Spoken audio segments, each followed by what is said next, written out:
Heart of Hearts presents Where's My Fucking Million? The A'ime Cristie podcast show.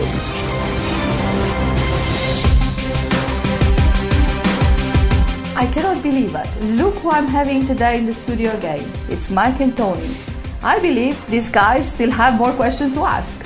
So I'm going to start with Mike. How are you going today? More problems. More problems. I just started up your appetite. Would that be correct? Yeah, you are correct. Can I have more questions and a hug before we start? Mm-hmm. Okay, so guys, just wait a second. We hug now. We hug you as well, and thank you for joining us today. My name is A'ime Cristie. I'm an inspired lady. I call myself a lady of hearts. I work with tens of thousands of people across the globe to assist them in balancing their minds and opening their hearts to what they are, to love themselves for who they are, not for what they have to be. Also, I'm here today to assist you to realize that you are the million that you are searching for, and to provide you with many solutions for your life's problems. I believe that you can lead by example. So these men here, which are in my studios, we are laughing about it, but sometimes we're crying how we're celebrating more our problems than the solutions that we have for our lives. So they volunteered for today's show, again with some more problems to solve, a whole list of them. Obviously, we're not going to be able to solve all of this in today's show, but that's why we have many more chapters to come. So Mike, let's cut down to the chase. What did you love so much about last show that made you come back again? It was the open heart that I felt and the enlightenment that I reached. So we all felt it, Tony as well. I saw him having a tear in his eyes as much as you. So obviously it was quite powerful. I hope for our dear listeners it was just as powerful for you.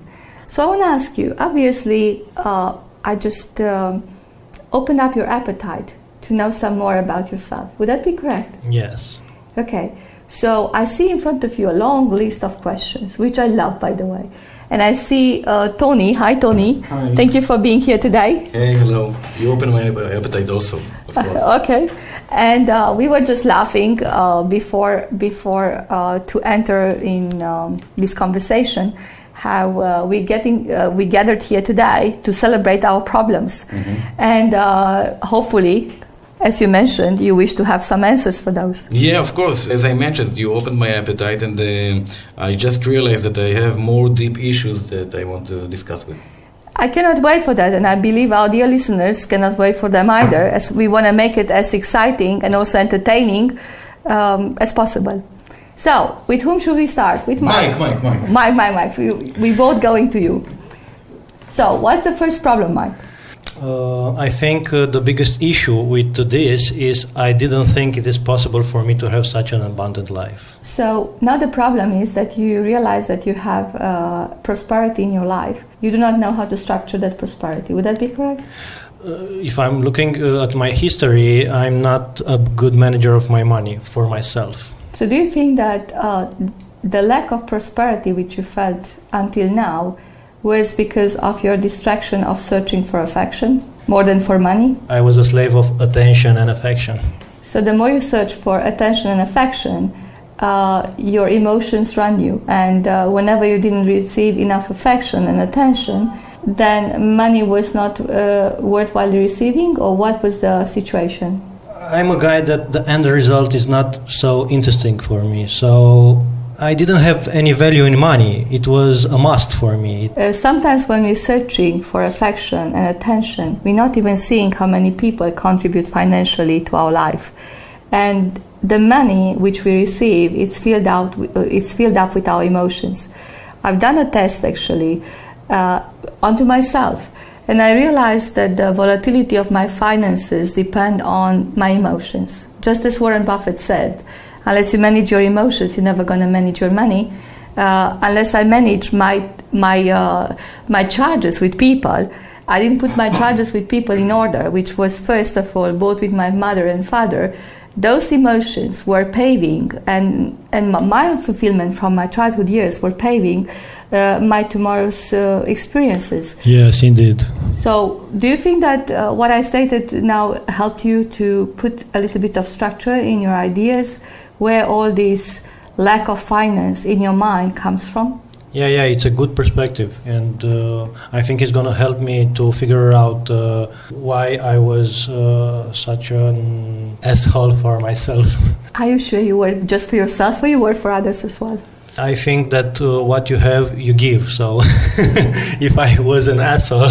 For yourself, obviously, there's a saying, you cannot give others just what you give to yourself. So if we are cruel to ourselves and a disaster, that's our perception, that I'm a disaster for myself and I'm worthless, obviously I would not be able to give other people, just from my own experience, which is going to be filled up with quite a bit of bitterness and resentment. So what was your top experience in your life which made you feel the moment that you are penniless, the moment when you felt that you are penniless, you are worthless, or put it that way, you are a failure in finance?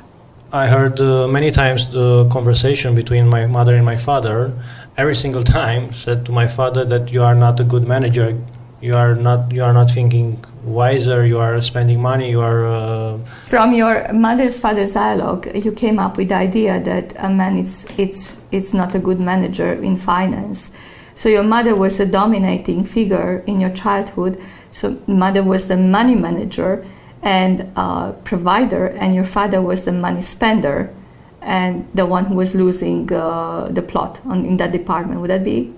Yeah, not a spender, just not such a good investor. But I want to focus on the word spending, because you're focusing much more on investing, yet investing without spending doesn't exist. So obviously, I want to take you out of the context for finances. We believe that wealth, as I mentioned in previous chapter, was that we focus so much on finances, and we believe that we are prosper and we are wealthy when we have money. Yet we're not realizing that affection plays a big role in our lives. And when we feel supported in equal measure and unsupported, we have a balanced way of looking at ourselves and others, as we have phase change in ourselves and as others. And now, when you're mentioning, I'm the first resource that I'm investing, and I'm also spending, because I spend my energy according to what I value. And if I'm in an imbalanced state of mind and I'm highly emotional, I'm going to throw my weight all over the place. I'm going to engage with things just because I want to feel something. And that feeling, those actions which makes me feel something, they come in to compensate for my perceptions of betrayal, abandonment. So, does it make sense to you, Mike? Now make a lot of sense. Okay, so saying that I'm the first resource that I'm spent, and I'm going back to our childhood, our dynamic with mother and father. So I'm the observer of this dynamic, and if I perceive that my mother has more power than my father, obviously I'm going to try to imitate my mother, because my mother character gives me more support than the father, which is highly challenging by him overlooking the power of which stands in knowing money, finances, and being a good investor. So if I'm the first resource that I spend, okay, what would your father have to spend as service, energy, engagement, in order for him to be rewarded by your mother and by other people? I would want to reframe it. They're saying time is money, yes? So if I'm investing my time in low priority things, obviously that's going to be highly distractive, because nobody loves to do things over and over again, or spend 10 hours in things which they don't love. Yes, they're going to have a lot of distraction. So if I'm spending my time in that one, let's say if I'm doing cleaning and cooking jobs, not that there's anything wrong with it. By the way, I'm a good cook, and I love to have clean place, but I don't have time for that. I have other people hired to do that job for me now. But at one point in my life, I've done all that, yes? So just to get the charge that there's something wrong with cooking and cleaning. But if somebody would put me now in cooking and cleaning, which is a low priority thing for me, I would become highly distracted. And if I spend my days and my time and then I want to invest money which I earned, I would not have the knowledge because my values would not substantiate money investment, but would substantiate greatly money, family care and family support. So how would your father have to spend his time, his resources? What resource, if he spends, which is his time, his life, his attention, in which department he would have more presence with investing money? What would he have to do in order to be a good investor? He loves to have friends. Okay, so he loves socializing. Socializing, paying for others. Okay, so supporting others. Supporting others, paying for his adventures. Okay, so paying for his adventures, okay? I think so. Maybe not with money, just with his presence, his beautiful presence. So your father has a beautiful presence and he gets to be paid to have adventures. In one way or another, yeah. In one way or another. Do you know anybody else who would do the same? I know you're laughing now. You cannot see him, but he's laughing big time. I don't have any brother and sister, so maybe it's you. It's all about me. I know. So are you getting handsomely paid? I mean, people investing you, paying for you, for you to travel, for you to be seen by many, just to have your company? Yes. Good, great. So are people investing in you? Yes. Good. So obviously, in order for people to invest in you, you have to be a value, an asset for somebody. If you have nothing of value to offer, people would not pay for you, will not engage with you, will not spend time with you, will not talk about their desires with you. So if somebody just stops for one moment, and I say that one moment, it can be sometimes our lives for some people, you know, because that's how we make our partners. Somebody finds you so valuable, so amazing, they cannot stop want to be with you, invest in you, and invest with you in their dreams, in your dreams together. So your father, by being not a good manager, he had a lot of people actually paying for him. Would that be correct to say? In their values, yes. Okay. So that means your father provided lots of value to people. He worked in security. Okay, so he worked in internal affairs. Yeah, Would that be correct? Yes, and his word was powerful enough to kill somebody. So okay, so his words were quite powerful. Yes, so he had lots of power to say in his words. Yes. Yes. So if one word was so powerful to be able to put somebody away, do you think that he was credible enough? Yeah. Do you think that you want to hang out with a person who can support you and protect you from other people putting you away? In the communist time, yeah, you would want to have friends, yeah, in strong positions, yes, to protect you. And your family, yeah. And to protect you and your family from anything happening to you. And you're gonna laugh for this, but when any couple or family had the problem with the security or with the state, he was not talking against them.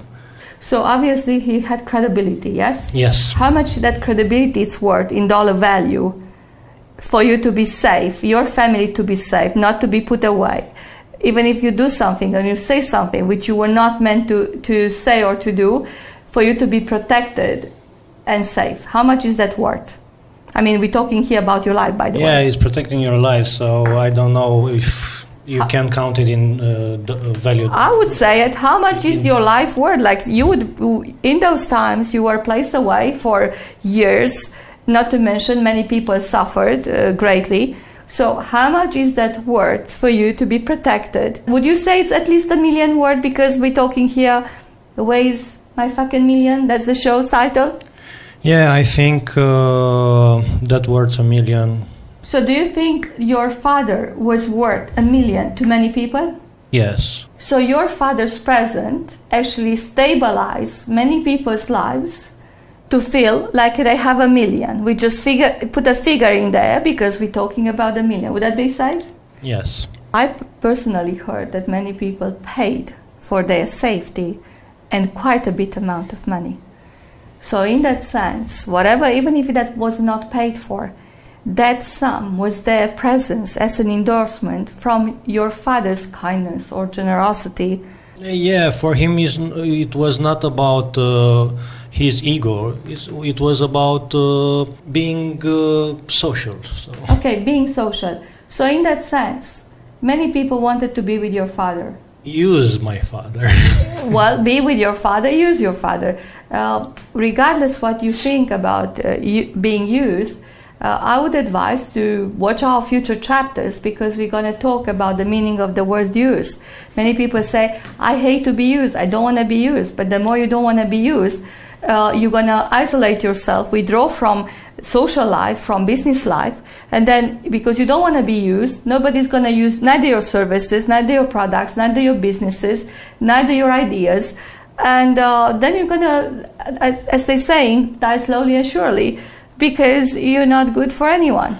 So I just say, I love to be used in a fake shame. I want to point that out. After communist regime, he was kind of... His value of offering or presence in people's lives stopped to be there.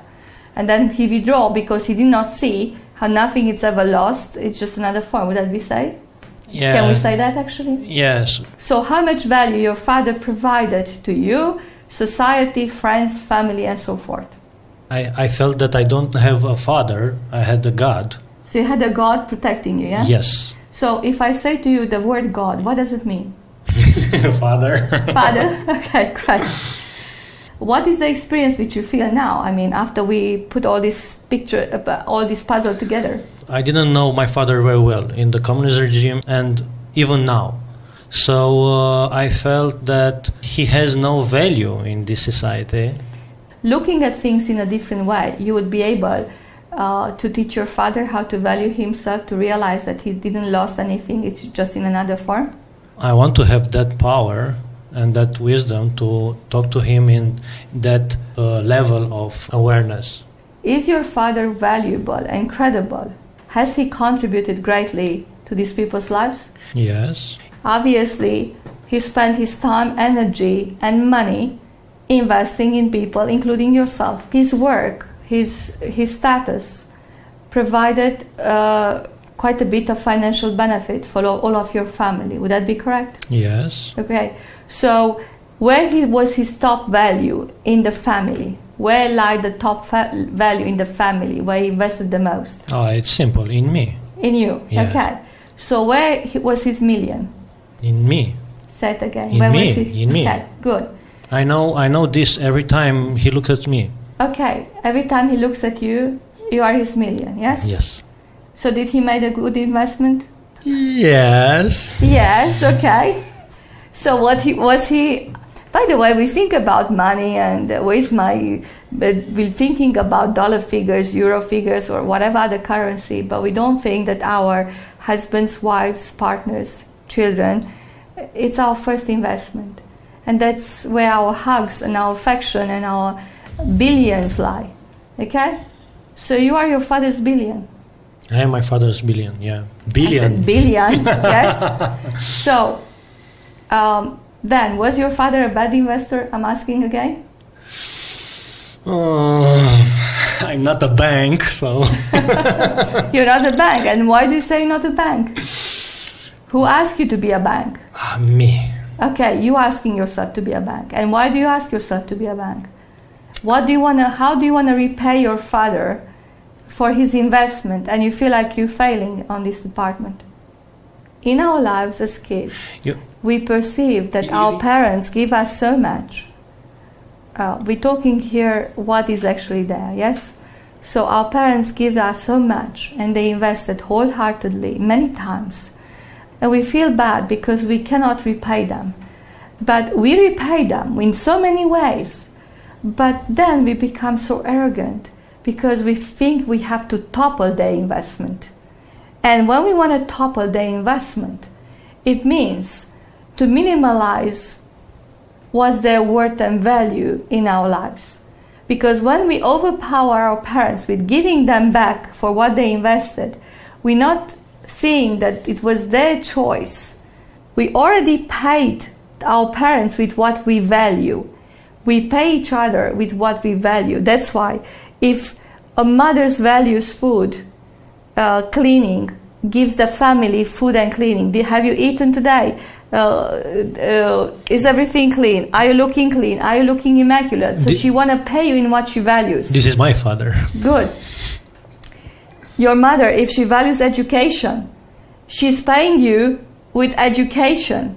So did your lessons? She's making sure that you have the best friend, the best teachers who can teach you, the best school, the best friends, which means the friends which can support you and endorse you in you making sure that your vision is achieved and manifested real. What is your value, Mike, in which you repaid already your parents, but you're not seeing it that it's a value because you're expecting yourself to repay them in their values, and that's why you're messing it up. And you put a lot of accent on money and on finance, yet knowing money and finance is not valuable to you. And how I know that? Because when money and finance is valuable to somebody, it's thinking money, how to use his services, products, or ideas to make money. He's engaging in money-making systems. He's structuring finance, but first of all, the most important is managing money. Because if we make money, but we're not good managers of money, doesn't matter the amount of money which we make, we're still gonna be left with a penny in our pocket, yes? Yeah, you're right. Thank you. And then, just like your father, just listening to you, gave a lot of stories, protection, support for everybody in your family, as you mentioned, he was not be able to give that lump sum of money which probably your mother expected of him. But your father's values was never finances. His finances was you and the people that surrounded him. Yes. Good. So what's the value in which you want to pay your parents and you were not able to pay your parents? I want them to feel life like a vacation, and I want them to live their 20, 30 years from now in a vacation. How much money did you perceive that you took from them away without providing them with a value service? Because here where our problem lies. If you take away money from your parents, regardless that we are young kids and the parents pay for our education, just think about it. My mother and father paid for my education and I failed the exams, I failed at school. But they invested, let's say, 100,000 in our education, yes? You're gonna feel bad and a failure and responsible for indebting your parents, and you wanna pay them back that sum of money. Then later in your life, you start a business, you're spoiling that business, you're not making enough money in that business, and they have to support you financially, paying your bills, even if those bills are not so big, but on many times they paid your bills, and you remember, not that you gave them back money and you gave them back, probably you pay for their holiday somewhere, you just remember that they paid your bills because they're not supposed to pay your bills. And then you go to the next moment, then let's say you lost the plot, you lose the business. Then you are in depression, they have to take care of you because you don't want to work anymore. So you're staying home for a couple of years. You are more indebted to your parents because more money, lack of money, I would say, builds up in your mind. And now, doesn't matter what resources you have, what opportunities you have. You're not seeing resources, you're not seeing opportunities, but money. But money is not there for you as such to spoil yourself. Money is there in your mind to make enough to spoil your parents to the point where you can counterbalance the pain and grief that you created in their lives by you failing so miserable so many times. Is that true, Mike? Yes, Cristie. Okay, so would that be valuable to continue? Yes, please. But as our show doesn't last so long, we embrace you for now. Tony is going to have to wait for the next show.